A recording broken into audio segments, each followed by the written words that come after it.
Bienvenue sur le plateau de Business Inside, un plateau dédié par le magazine Forbes à toutes ces entreprises qui travaillent en France ou à partir de la France pour qu'elles nous racontent un peu leur histoire, d'où elles viennent, ce qu'elles font, ce qu'elles veulent faire surtout, parce que c'est ça qui est intéressant pour tous ceux qui nous écoutent et qui veulent non pas prendre des leçons, mais savoir où l'on va et comment on y va. Avec nous, Jean-Yves Berton, bonjour. Bonjour. Vous êtes PDG fondateur d'un groupe qui s'appelle Green Tech.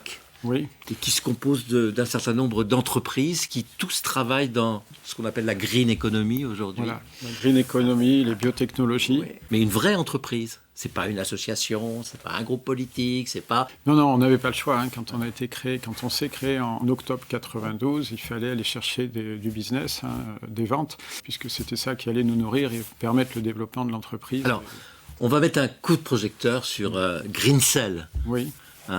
Parce que Greencell travaille pour l'agroalimentaire. L'agroalimentaire et l'agronomie. Voilà. L'agronomie. Donc, en fait, on pourrait dire, comme on dit maintenant, de la fourche à la fourchette. Donc, on part de l'agronomie, du sol, de la culture des plantes.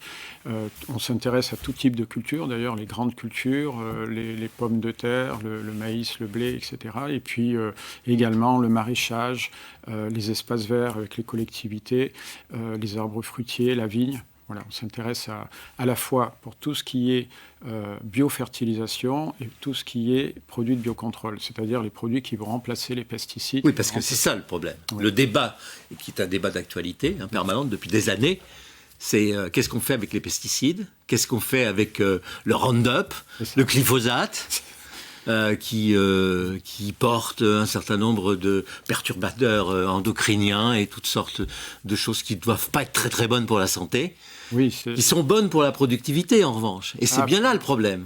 Absolument. Alors est-ce qu'il existe des alternatives à tout ça ? Oui, heureusement. C'est votre métier. Et alors, on ne le dit pas assez, parce que souvent, on dit, voilà, il y a les pesticides, ils sont là, c'est dangereux, c'est mauvais pour la santé, c'est mauvais pour l'environnement, on retrouve tout ça dans la rivière. Les poissons, vous parliez de perturbateurs endocriniens, les poissons qui changent de sexe, par exemple. Enfin, tout ça n'est pas très bon. Mais il n'y a pas d'autre solution. En fait, si, il y a des solutions. Donc, Greencell en propose, on n'est pas les seuls. Et il y a de nombreuses solutions. Et aujourd'hui, nous, on a choisi, parce que Greencell produit des micro-organismes, on a choisi la voie des micro-organismes, le microbiote, en quelque sorte, ce microbiote qu'on retrouve dans le sol et qu'on retrouve sur la plante. Donc c'est des éléments naturels. Ah oui, c'est les micro-organismes. Ici, il y a plein de microbes. Donc vous avez des usines qui fabriquent des micro-organismes. C'est ça. Alors, on fait que prélever dans la nature ce qui s'y trouve et on va concentrer, on va amplifier en fait la quantité de micro-organismes. Alors forcément, on va sélectionner ces micro-organismes pour apporter les bons micro-organismes qui vont permettre au sol d'avoir une meilleure texture, de mieux alimenter, de mieux se comporter vis-à-vis de la plante et que la plante puisse mieux se développer. Et puis aussi, bien sûr, ces micro-organismes sont sur la plante, vont protéger cette plante contre des micro-organismes pathogènes. L'idée, c'est mieux produire pour mieux consommer derrière. C'est ça. Le premier atteint, c'est l'agriculteur. C'est lui qui va épandre tout, soit des produits chimiques, soit des produits, on va dire, alternatifs de cette green economy, de cette agroécologie.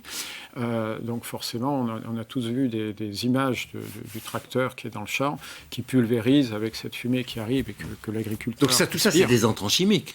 Absolument, ça c'est les intrants chimiques. Mais ça doit baisser de 50%, tout ça. Voilà. Ça devrait baisser de 50, je crois. En 2025. En 2025.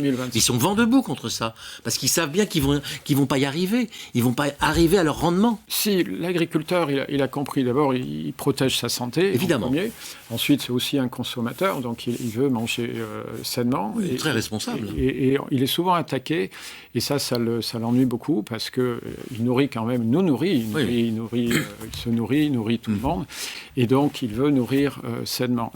L'agriculteur est assez convaincu. Effectivement, il faut lui montrer, et nous montrons que les rendements sont au moins aussi bons, sinon plus, qu'avec d'autres méthodes. Oui, il est convaincu, et dès qu'il peut, s'il le pouvait, il se mettrait en bio.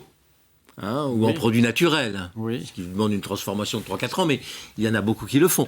Mais il sait très bien que s'il fait du bio, il va produire moins, et s'il fait du bio, il va devoir vendre plus cher.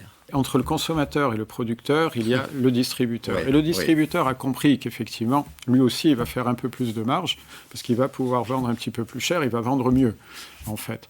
Et il y a une forte demande, la GMS a des contrats de culture avec des producteurs, et cette GMS, en fait, va préconiser de mieux produire. Vous regardez, il y a des spots télé de publicité, où vous avez des grandes chaînes de distribution qui disent voilà, maintenant nous produisons plus propre, nous produisons mieux.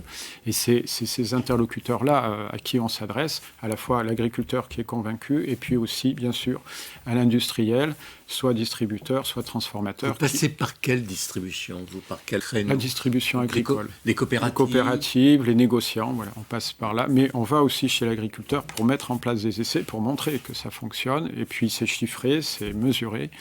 Oui, j'imagine que vous devez avoir des fermes expérimentales qui utilisent vos produits à proximité de vos usines. C'est ça. On a des partenaires agriculteurs avec qui on travaille et qui à la fois montrent, font les essais et puis aussi témoignent. Mais ça ne concerne pas que les produits agricoles, toute cette histoire. Ça concerne aussi tous les produits qui ont un contact avec la peau humaine. Je pense aux crèmes, au maquillage. Vous êtes là-dedans aussi? Oui, on produit. Alors GreenCell produit des ingrédients qui sont revendus par le groupe, par GreenTech, qui est connu depuis maintenant, ça fait depuis 1994 qu'on est en cosmétique. En toute humilité, on est connu et reconnu mondialement par toutes les grandes marques et petites marques dans le monde. On est présent dans 40 pays et on distribue, d'abord on développe, on innove, on brevette aussi et on distribue nos ingrédients dans tous ces pays.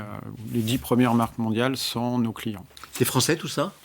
C'est français. La fabrication? Oui, la conception, la fabrication? Français. Alors c'est français. On a une usine au Brésil qui produit une partie, la partie on va dire la moins sensible localement, parce que justement pour des questions de prix, des extraits on va dire simples. Mais le cœur du réacteur, il est français. Il est en France. On n'a pas fait comme l'industrie des vaccins. Non, il est français. Il est même au centre de la France puisqu'il est en Auvergne. Et Clermont-Ferrand. À Clermont-Ferrand, oui, ce qui nous permet comme ça au centre de pouvoir regarder, avoir une vue à 360 sur ce qui se passe dans le monde. Ça a créé beaucoup d'emplois, tout ça? Nous sommes 200, près de 130 personnes, oui. Oui, ça fait un petit peu. Beaucoup d'ingénieurs là-dedans. Oui, ingénieurs et docteurs, oui, bien sûr. Ça s'appelle GreenCell, mais le site internet? C'est greencell.tech. On a greentech.fr. Et tous vos sites doivent être reliés les uns aux autres. Absolument. On va pouvoir voyager dans votre groupe en digital. Jean-Yves Berton, merci. Merci Jean-Marc.